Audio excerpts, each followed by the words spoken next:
Kejadian pasal 48 ayat 1-22. Yakub memberkati Manasye dan Efraim. Sesudah itu, ada orang mengatakan kepada Yusuf, "Ayahmu sakit." Lalu dibawanyalah kedua anaknya, Manasye dan Efraim.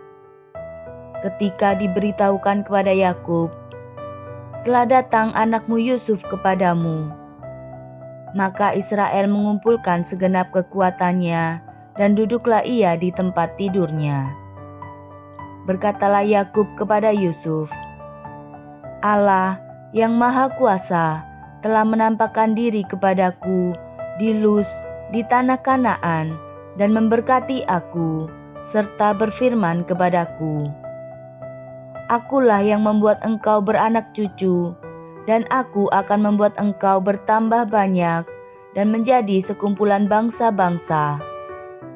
Aku akan memberikan negeri ini kepada keturunanmu untuk menjadi miliknya sampai selama-lamanya.' Maka sekarang, kedua anakmu yang lahir bagimu di tanah Mesir, sebelum aku datang kepadamu ke Mesir, akulah yang empunya mereka. Akulah yang akan empunya Efraim dan Manasye, seperti Ruben dan Simeon. Dan keturunanmu yang kau peroleh sesudah mereka, engkaulah yang empunya. Tetapi dalam pembagian warisan, nama mereka akan disebutkan berdasarkan nama kedua saudaranya itu. Kalau aku, pada waktu perjalananku dari Padan, aku kematian Rahel di tanah Kanaan di jalan, ketika kami tidak berapa jauh lagi dari Efrata, dan aku menguburkannya di sana, di sisi jalan ke Efrata, yaitu Betlehem."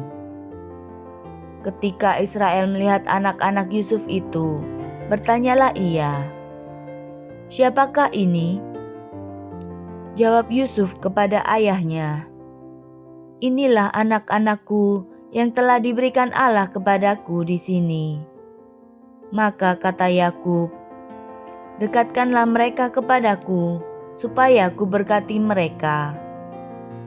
Adapun mata Israel telah kabur karena tuanya, jadi ia tidak dapat lagi melihat.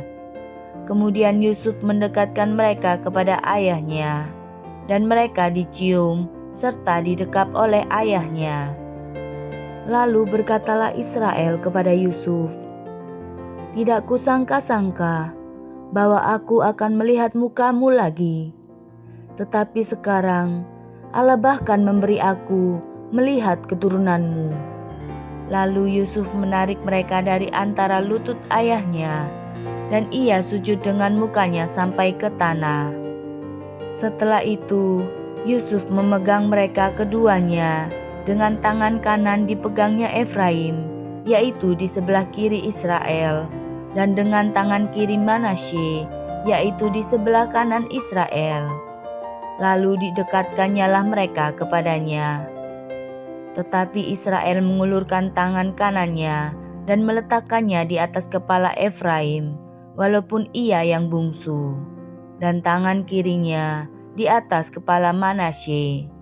Jadi tangannya bersilang, walaupun Manasye yang sulung. Sesudah itu diberkatinyalah Yusuf, katanya, "Nenekku dan ayahku, Abraham dan Ishak, telah hidup di hadapan Allah. Allah itu sebagai Allah yang telah menjadi gembalaku selama hidupku sampai sekarang, dan sebagai malaikat yang telah melepaskan aku dari segala bahaya. Dialah kiranya yang memberkati orang-orang muda ini, sehingga namaku serta nama nenek dan bapakku, Abraham dan Ishak, termasyhur oleh karena mereka, dan sehingga mereka bertambah-tambah menjadi jumlah yang besar di bumi." Ketika Yusuf melihat bahwa ayahnya meletakkan tangan kanannya di atas kepala Efraim, hal itu dipandangnya tidak baik. Lalu dipegangnya tangan ayahnya untuk memindahkannya dari atas kepala Efraim ke atas kepala Manasye.